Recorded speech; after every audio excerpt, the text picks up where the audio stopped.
As a physician, Arthur Steffee states that he liked to do things at the edge of the envelope of the medical and osteopathic surgical worlds in developing improved patient treatments.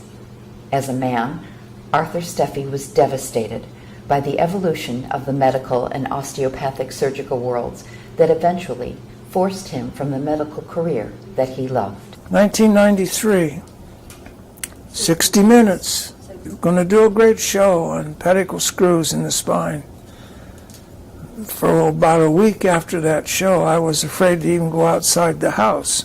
Because? Because it was a condemning thing that was just terrible about pedicle screws and about me and about St. Vincent's Charity Hospital and about the group of people that we had that were doing spinal operations using pedicle screws.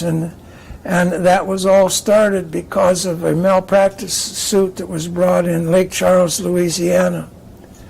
And some attorney found out that when we submitted our stuff to the FDA, it was all approved for use in bones, but not the spine at the time.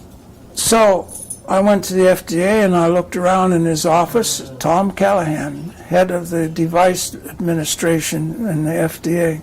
I said, I don't see a medical degree anyplace on your office wall. I don't have a degree in medicine.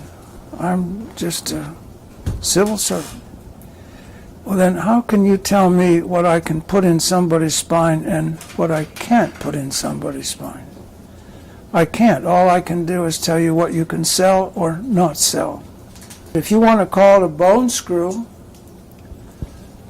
you can call it a bone screw and sell it tomorrow. If you want to call it a pedicle screw for the spine, you have to do an IDE.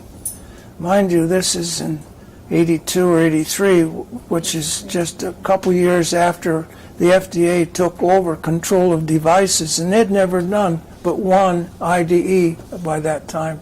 They didn't know what they were looking for, and we didn't know what they wanted. Define a pedicle screw. This pedicle screw is a screw that you put down through a part of the spine, called the pedicle, into the body of the vertebra so that you put one on each side, and with that screw I can manipulate that vertebra forwards, backwards, twist it, turn it, put it where I want it to be, and then bolt it to a plate or a rod and hold it while the spine is fused. It took a while to get to through these various stages, but that's what, then I started a company that was going to make all this stuff. That company is now the orthopedic division of Johnson & Johnson. Let's go back again to Lake Charles. I presented all of this data to some spine meetings. I was invited to give papers on that. And pretty soon I had people coming from all over the country and then all over the world to Cleveland to learn how to put screws into the spine. People came here, and we said, you can't buy these things and take them back home and just throw them in without you first learn how to do it. So people would come and spend a week in Cleveland with us, and we would teach them how to do this. They would go back home and do it, and one of them bagged a nerve root going into the spine. What does that mean? Wrapped one up around the screw, and it damaged the nerve root and caused a problem with leg pain and stuff. Anyway, he did it wrong.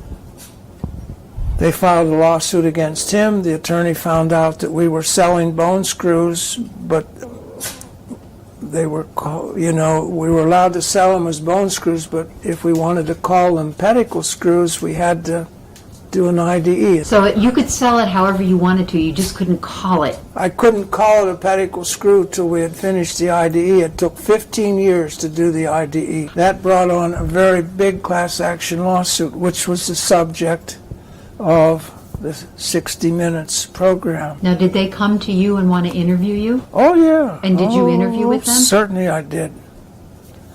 I did, and so did a lot of people. Yeah.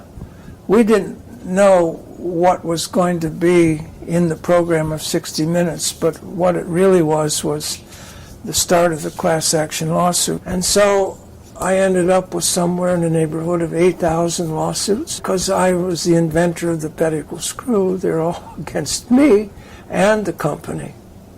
At any point in that, were you so distraught that you just didn't know what to do? Or you... It became almost a joke because they would wheel these cases of lawsuits into my office on carts. I mean, cases of them.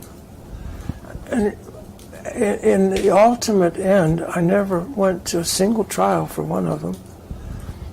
They were all dismissed. We settled the case for $112 million. I didn't have $112 million. How am I going to come up with that money? The only way that you can come up with that kind of money is to sell the company.